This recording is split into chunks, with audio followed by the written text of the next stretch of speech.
नहमदुहु व नुसल्ली अला रसूलिहिल करीम अम्मा बाद फ़अऊज़ु बिल्लाहि मिनश शैतानिर रजीम बिस्मिल्लाहिर रहमानिर रहीम।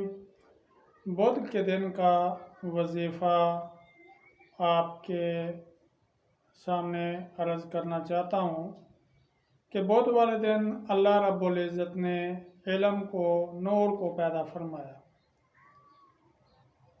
जो लोग यादाश्त खो बैठे हैं, हाफ़ज़ा कमज़ोर हो गया है और कोई चीज़ याद ही नहीं रहती, याद करते हैं भूल जाती है, कोई चीज़ रखते हैं तो फिर याद ही नहीं आता कि कहाँ रखी थी, तबीयत के अंदर चिड़चिड़ापन आ जाता है और हाफ़ज़ा बहुत ही कमज़ोर हो जाता है, तो उनके लिए ये बहुत ही पावरफुल वजीफ़ा है।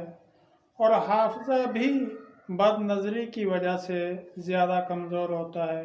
अगर हम नज़र की हिफाजत करेंगे तो हमारा हाफ़ज़ा कमज़ोर नहीं होगा, क्योंकि बुज़ुर्गों का, सालिहीन का इस पे अमल रहा है कि वो ये बतलाया करते थे कि हाफ़ज़ा तेज़ करने के लिए सबसे पहले नज़र बद से बचना ज़रूरी है, कि हम नज़र बद से, बुरी नज़र से बचें।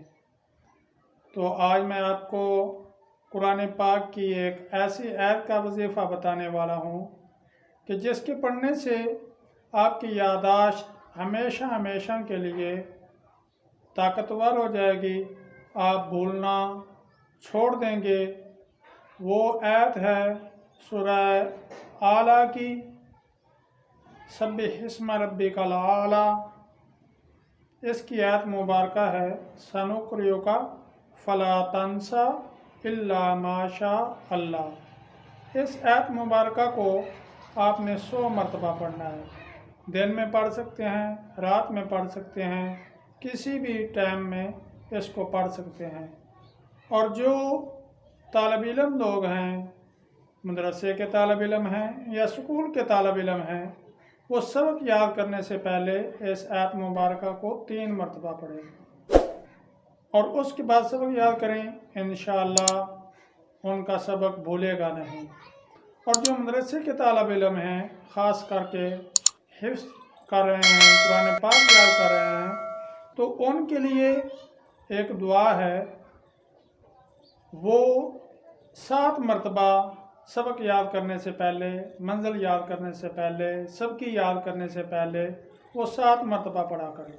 वो दुआ ये है, अल्लाहुम्मा नव्विर क़ल्बी बिइल्मिका वश्रह सदरी बिनूरि मारिफ़तिका वस्तअमिल बदनी बित्वाअतिका वबारिक वसल्लिम अलैहि। जो बच्चा ये दुआ पढ़कर सबक याद करेगा तो इंशाअल्लाह पूरी ज़िंदगी उसको सबक नहीं भूलेगा। अगर मंजिल याद करने से पहले इस दुआ को पढ़कर याद करेगा तो इंशाअल्लाह उसकी मंजिल भी नहीं भूलेगी। बहुत ही पावरफुल वजीफ़ा है। अल्लाह रब्बुल इज़्ज़त इस वजीफ़े की बरकत से उसकी यादाश्त बढ़ा देते हैं। व आखिरु दावाना अनिल हम्दुलिल्लाहि रब्बिल आलमीन।